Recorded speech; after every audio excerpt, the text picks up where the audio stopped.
Hello, and thank you for asking me to speak at your virtual Ortona dinner. I'm delighted and very impressed that you've decided to do this, because very much in the spirit of the original Ortona dinner, you've found a way to do a workaround in current events. For those of you, possibly most of you cadets who haven't met me, my name's Rob McDonald. I served with the regiment from 1974 until about 2 or 3 years ago. I joined cadets in '74, topped my gold star, got the basic parachute course, joined the battalion in '76,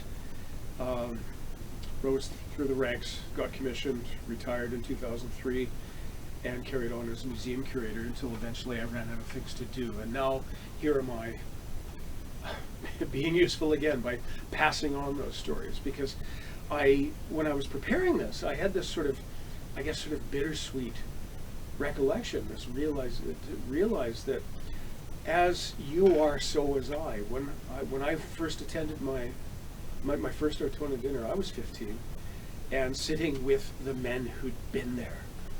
And now, almost 50 years later, I'm the gray-haired old-timer, and I'm passing it on to you.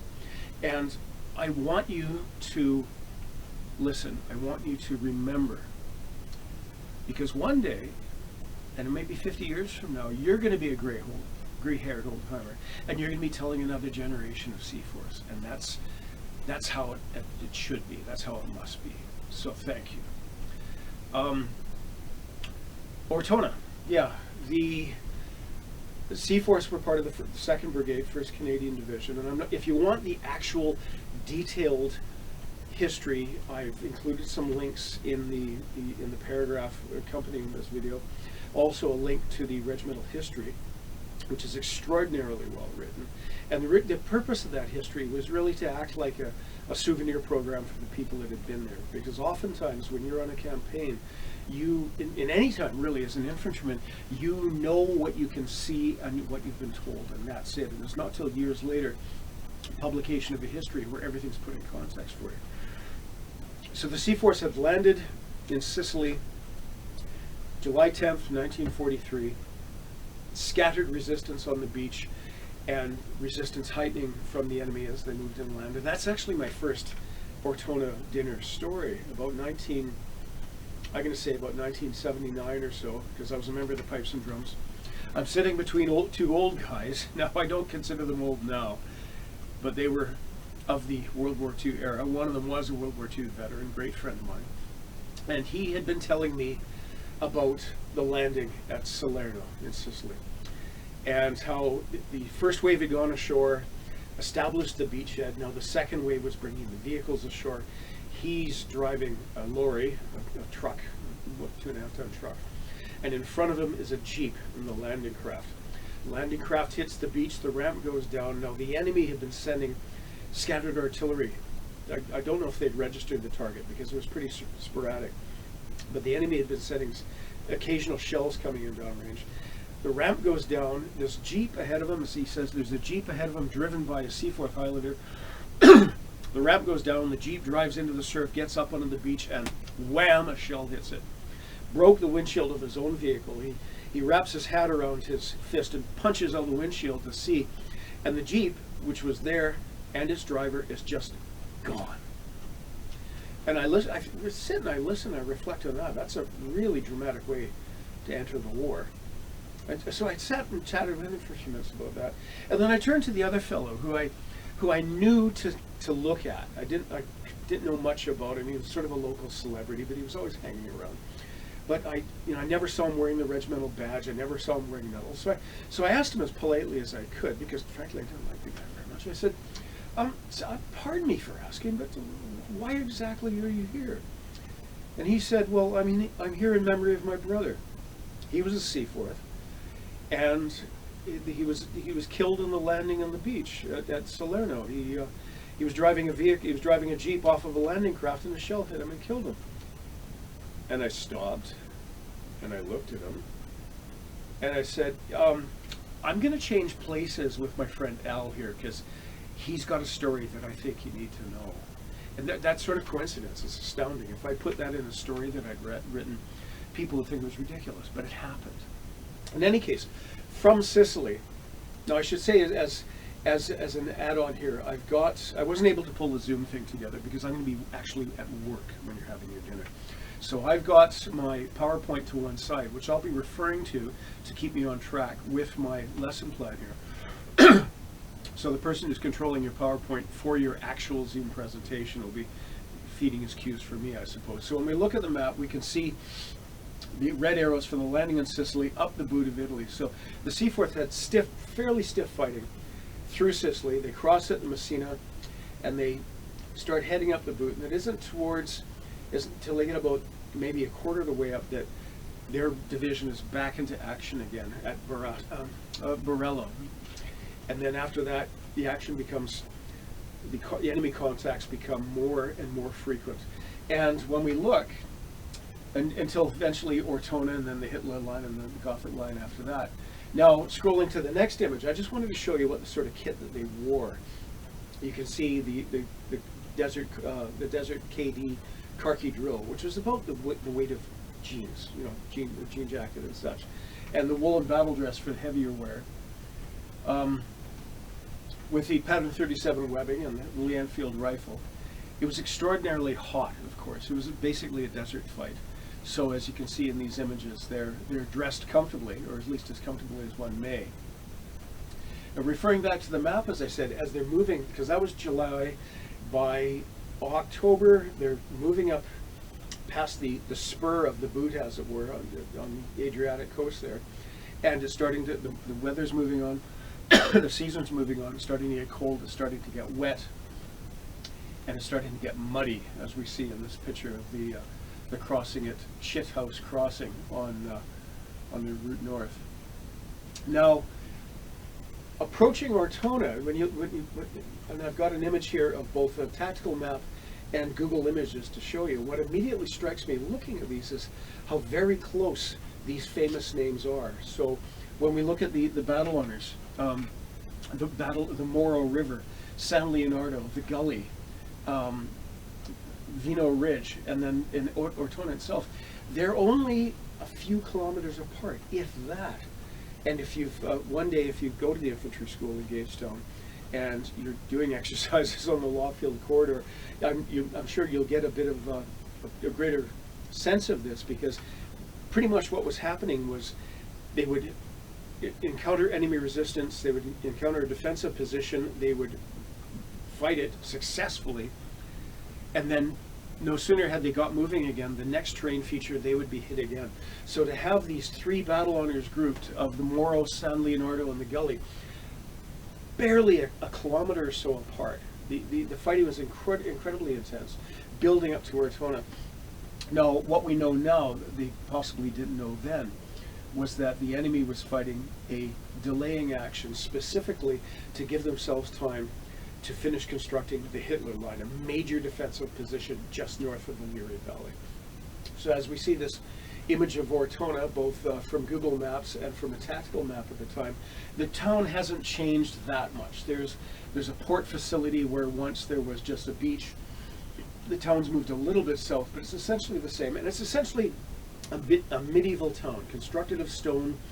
Apartments or houses are 3-floor walk-ups sharing a common wall.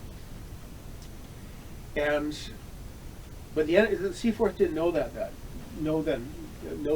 yet. They had air reconnaissance, but what they couldn't tell until they got there was the enemy was essentially writing the book on how to defend a built-up area.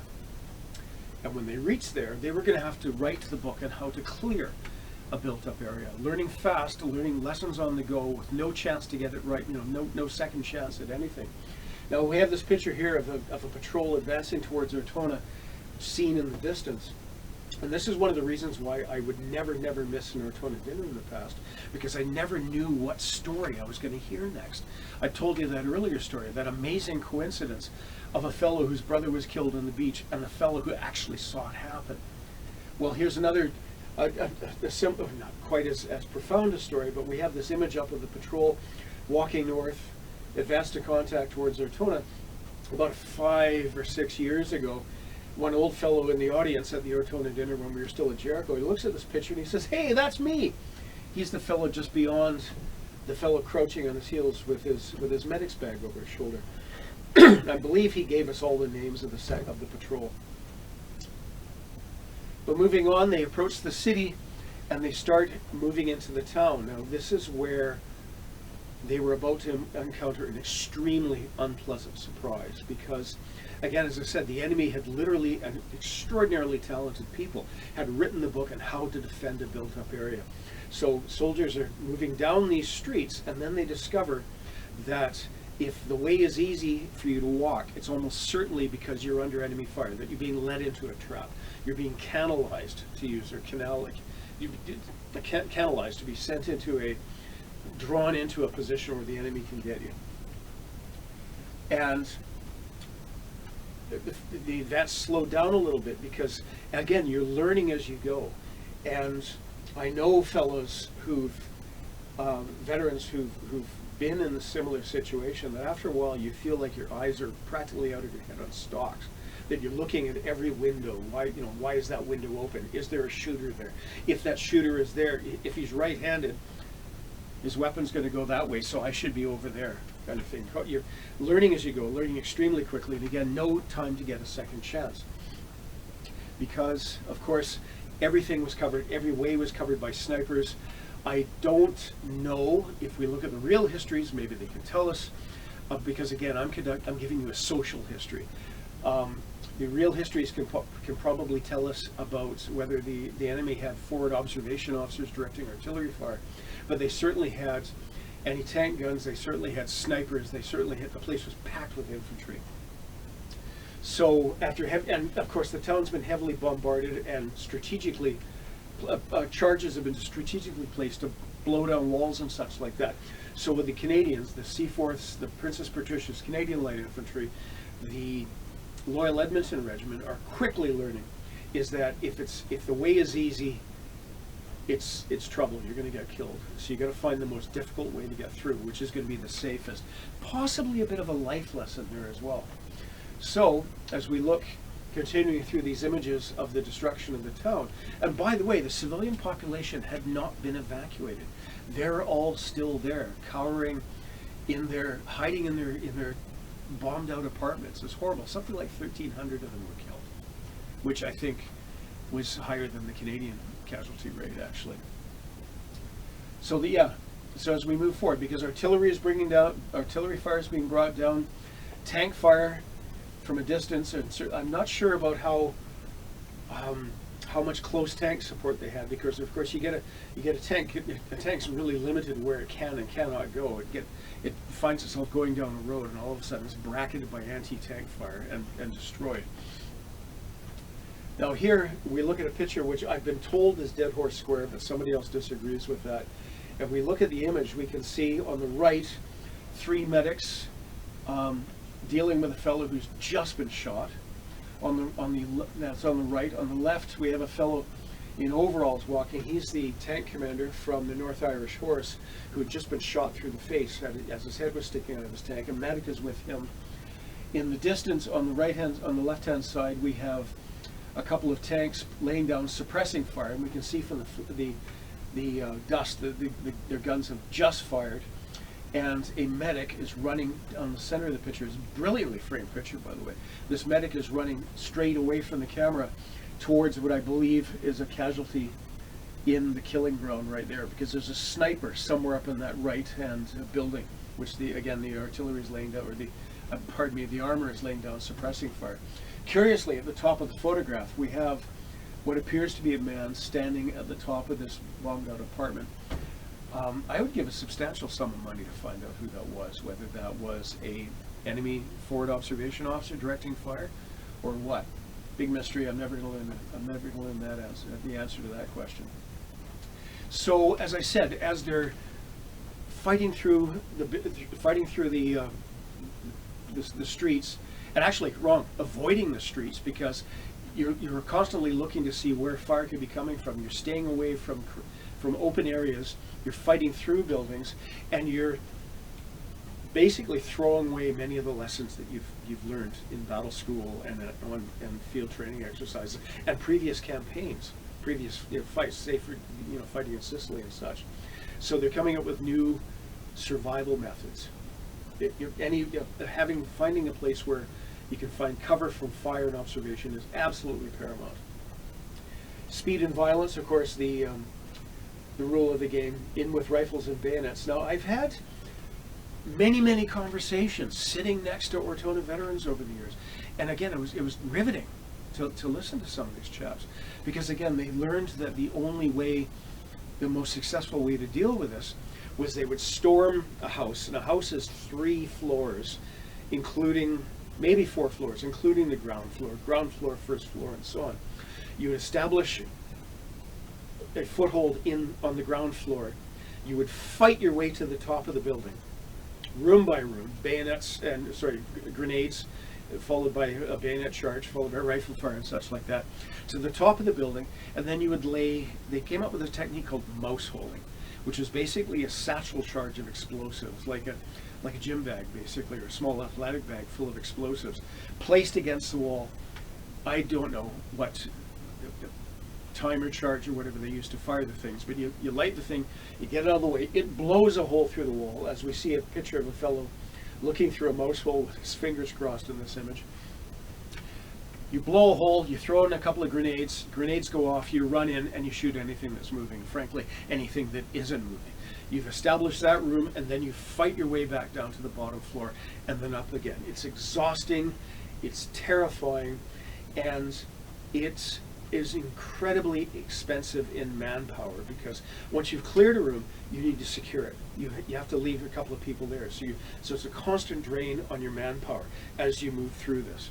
And as the Ortona veterans would tell me, it was gunfights, like pistol fights, knife fights, fist fights in the dark, crowded, absolutely, you can't see anything from dust, it's pitch black, and you're holding and grappling and fighting with people with knives, with fists, gunfights, like pistol fights down a hallway. One fellow told me the story about how the mouse hole had cracked the wall but hadn't created a hole, so he pulled a brick out of the wall and stuck his head in the hole to see if anybody was there. He was promptly kicked in the face by a German officer. So he followed that with a couple of grenades, problem solved. He got his own back a little while later when another mouse hole, the enemy attempted a counterattack through the mouse hole. He managed to wrestle a pistol away from the officer who was leading the attack, subdue the officer. He kept the pistol, it's now in the museum collection. But a minute or so, actually a few seconds later, a German grenade comes through the mouse hole, and pretty much wrecks his leg, and that was the end of the war for him. So incredibly intense, incredibly violent, incredibly fatiguing campaign, exercise. So during the middle of this, the quartermaster, Captain Borden Cameron, goes to the Colonel Sid Thompson, and he says, well, sir, it's Christmas, and we should have the men's Christmas dinner. And I met Borden Cameron several times over the years. I only met Sid Thompson once, but I gather that his reaction was, he sort of scratched his nose in the way he had. He said, all right, try not to get us all killed, will ya? Now, Borden Cameron didn't pull this idea for a dinner out of his pocket. He was, in fact, perpetuating one of the oldest customs in Western civilization, the midwinter Yule, Saturnalia, whatever you want to call it, where rank stands on its head. And in the army, the officers bring them, the soldiers, their tea in the morning and serve them their meals. In some regiments, the junior-most soldier, the youngest soldier, sits in the colonel's office for a day, wears his tunic, and utters hopefully not too crazy pronouncements, knowing that he's going to go back to being the private the next day. But it's one of the oldest continuously observed customs in Western civilization. We Canadians got it from the English and from the French. They in turn inherited it from the Romans, who called it Saturnalia. And it's possible, at least, I'm not a classicalist, it's possible at least that the Romans hijacked that from the ancient Greeks. It's an incredibly ancient custom. And it wasn't brave, it wasn't foolhardy, it wasn't stupid, because it was actually a really profound attempt to maintain the soldiers' morale. Because in the same way that when soldiers came out, when the battalion came out of the line after a fight, they immediately went back to peacetime discipline of stand by your beds for inspections, form up to march for meals, pray and pay parade and such like that. That was normal to them. That was comforting. So by holding this dinner, even in the middle of a battle, this was a profound morale exercise. It was a tremendous idea. And again, Sid Thompson says, yeah, okay, just don't get us all killed. So Gordon and his quartermasters, now they decided to hold it in the building, this church that the 1st Battalion's battalion headquarters was in, Santa Maria de Constantinople in Ortona. It looks like this now, and as you can see, it's been added onto over the years. I believe a late medieval building.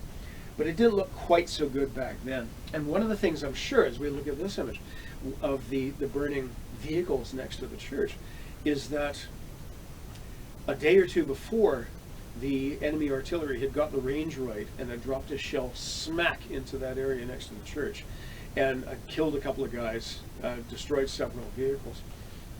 So, they decide that the logical place to hold it, because it's the one room big enough to seat an entire rifle company, will be the regimental headquarters. So the quartermaster people go out into the countryside and they start scavenging. They visit farms. I don't have all the details whether the foodstuffs were completely unaccompanied or if the barter was done, but in any case they managed to pull together a meal for the entire battalion. Now this image we have of the soldiers with baskets of eggs was actually taken in Sicily a few months before, but it's just that sort of thing. So this is a bit of a joke image of the Highlander with the axe chasing the turkeys. That's actually from the Christmas dinner of 1944, when apparently turkey was on the menu. But on Christmas Day 1943, you've got 3 companies fighting, 1 company in reserve, and 1 company at a time comes out of the line, goes into this church, and there they see trestle tables, probably doors taken off of apartment rooms, laid on sawhorses, with tablecloths, which are sheets from beds from local apartments, cutlery that they've scavenged, plates and cups that they've scavenged. And they sit down, and in front of them there's a bottle of beer, which most of them didn't touch because they knew they were going straight back into action. There was mixed nuts and raisins on the table, and the officers served them their Christmas dinner. And it was roast pork, it was potatoes, mixed peas and carrots. There was 1 bottle of beer I mentioned. Again, most people didn't touch it. There was coffee. There was plum pudding, Christmas pudding for dessert, and I think a packet of cigarettes per man as a Christmas present, a chocolate bar per man, and an orange. And they sat, and the officers served them their Christmas dinner. They sang some carols. They shook hands and wished each other Happy Christmas. Wilf Gildersleeve, who was the signals officer, played the organ. They sang Christmas carols with that. The officers would clear the table and stack the dirty dishes on the altar, which I assure you is absolutely not any sort of act of sacrilege. And then, having had their dinner, they moved back out into the line. In hindsight, I have to wonder what their mindset would be in, because they all grew up together. They'd had casualties from Sicily. They'd lost about 200 people, 194 people in Sicily up until that point. But I can imagine going into this company room and looking for someone that you went to school with, because they're all from, at that point, most of them are still from Vancouver. A lot of them had gone to Van Tech High School in East Van.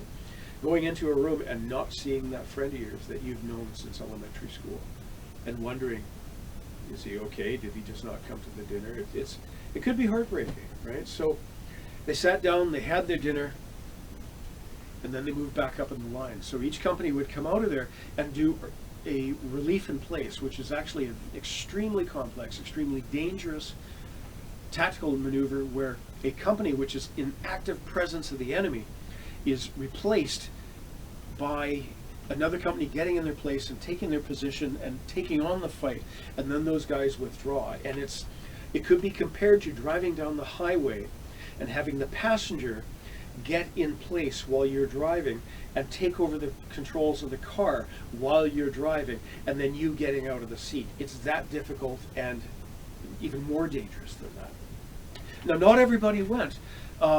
Then Corporal Ernest Smith, Smokey Smith, commanded a section, and he wouldn't let his guys go. He said, no, the people are going to get killed going there, and they're going to get killed coming back. That was his decision, but most people went. I'm not sure what the casualties were. There were a few wounded. I don't have the daily casualty lists for that day, so I can't tell you what casualties were incurred going to and coming from. But of course, in my opinion, it was a tremendous morale boost. It was needed to be done. It was well done. They moved back into the position. They carried on the fight. I once met a sergeant major of the Bundeswehr, the West German Army, when I was stationed in Germany in '78, who'd been an infantryman at that battle, and he was close enough, his company was close enough that he could hear the organ playing in the church at Ortona. And he was listening to that, and he said it was coming down rain at that point. It was quite cold, and he was listening to that, and he thought, I don't think we're going to beat these guys. They're pulling a stunt like that. I don't think we're going to beat them. So being as it was, the dinner's concluded, the fellows are back in action, and then on the 28th, there's no enemy contact. The enemy has withdrawn from the position during the night. And the reason why, of course, is because the next line of defense is prepared to an extent that they can abandon the previous position and fall back to their new positions, waiting for the Canadian advance to start. But in any case, the Seaforths buried their dead. They had 42 killed in action, 78 wounded in action during those days of the Ortona battle. Incidentally, this image is a fellow at his brother's grave at the Morrow River Cemetery. So they conducted a proper funeral service for their fallen, and then they resumed the advance. And of course, it's getting, they're getting into proper Europe proper. It's a little bit, it's cold, it's quite wet. Moving forward, and then a few days later, they'd be engaged in the Battle of the Liri Valley, and then a little while after that, they'd be up against the Hitler line. And I should say, as one more thing about one other lesson that they had learned during the battle for Ortona was the practice of LOB, left out of battle. You'd leave, the idea being you would leave key people out, you'd pull them out of the battle and you'd keep them at the rear. So if your company commander, the battalion commander is going to be involved, but the battalion second in command is going to be away. The RSM is involved, but the most likely candidate to replace him is in the back. Your company commander is there, but his two IC, the section commander is there, like that. The idea being that you have a corps, if the worst happens, you have a corps of trained people who have the corporate culture under their belts that are properly sorted out, so that when your replacements come in, you're not starting with a group of completely untrained green people. You've got a core element for them to build around.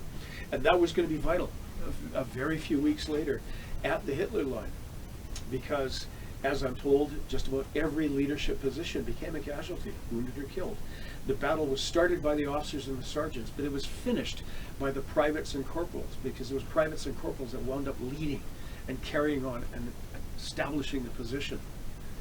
So Ortona is important for a number of reasons. One, that, as I said, we maintain our traditions, we preserve our culture by fighting for it, but also by conducting it. And also because both sides, both the enemy and the Canadians and the British, wrote the operations manual that we still follow today, both for defending and for clearing a built-up area. And one last thing, as they moved forward, there was a sign erected on the edge of town. I've heard this. I don't believe that this picture is actually original. I don't know the provenance of it, but in any case, a sign was erected on the edge of town. This is Ortona, a West Canadian town. So thank you for having your Ortona dinner. Thank you for carrying on with the traditions. And again, welcome to the regiment. You don't tell yourself you're just a cadet. You're a Seaforth, and you'll always be a Seaforth. And then, as I said, one day I hope that you'll be passing this on to somebody else. So, your very good health, and I give to you the regiment.